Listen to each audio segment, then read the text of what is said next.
What's up, backyard bassing fans? Today we're going to talk about the new Shimano SLX Rod. Now I know everybody's got their different opinions. I've only thrown it for a couple days. I won't give you my full review on it, but I'm going to give you my first impression review on it. Depending on where you're at and what you throw a lot of is going to depend on what type of rod you actually want and what type of action you're looking for. Me specifically, I like a lot of my rods. I like a pretty stiff rod. I don't like the medium heavies are usually a little bit too flimsy for what I like to do. Really the only time I'm throwing a medium heavy is usually on my crankbaits or my square bills and stuff like that. Most of the time I'm using a heavy rod with a fast action tip or a heavy rod with a moderate to fast action tip. That's just my wheelhouse. That's where I'm comfortable with. And I've just come accustomed to using everything like that, and that's what I really like. I mean, even from my frog rods to my jig rods to my worm rods to my swim jig rods, stuff like that, it's all heavies. There's none of them in there that are medium heavy. Like I said, the only medium heavy I have is for my crankbait and my square bill. And that's really about the only time I throw that. Now, before I get into this rod here, I will tell you that it is this is just a heavy. Let's see here.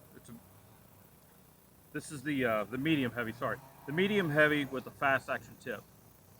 So the whole reason I got this was to use it for crankbaits. I threw one of the new Guggen Recon baits on it, which is supposed to dive down anywhere from 15 to 20 foot. It's not very sensitive, I'll say that right off the bat. It did handle the bait okay. I didn't have any problems with it there at all. And like I said, I'm not a real big medium heavy guy. But the one thing I will tell you that I really like about this is that it actually has a very, very, very good backbone to it. All the action is right up in the tip of it, so I really like that. You can see here I was actually throwing just a weedless swim bait on there, and that's just a 1/4 ounce swim bait. So there's not much weight in there. It's got plenty of action for that to be thrown. I didn't have any problems with it there. It loads up really well, even all the way up to that, like I said, that deeper diving crankbait. It threw it plenty fine too. I would definitely not suggest throwing let's say a 1/2 ounce or a 3/4 ounce jig on it, or a 1/2 ounce Texas rig, something like that. In my opinion, the sensitivity is not there. I've heard a lot of mixed reviews on this. About some say there's a bunch of sensitivity, and then the other side is just completely the opposite. And I'm going to go with it's not very sensitive for that stuff. I have plenty of other rods that work a whole lot better, that have a lot more sensitivity, and they're about the same price range or even cheaper. I actually have a cheap Walmart. It's an Insight Pro Advantage rod.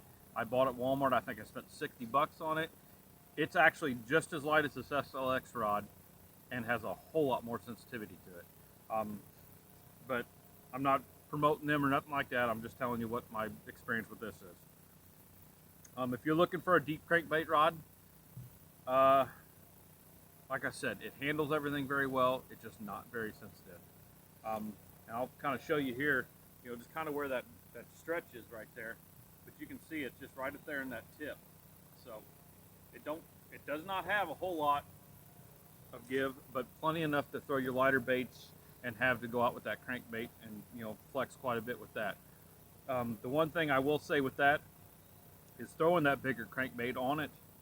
I did notice my arm kind of wears out a little bit faster with this because it has so much backbone. When you're throwing crankbaits, you want kind of a limber rod for that. You want that rod to take most of that stress out for you.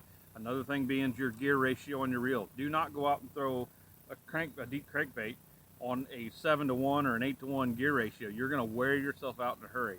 So make sure you get like a 5-to-4 or 6-to-1, 6-to-4, something like that. Don't go with a high gear ratio. That's going to wear you out even faster. But like I said, as far as a crankbait rod, it does okay. I wouldn't really suggest it for that.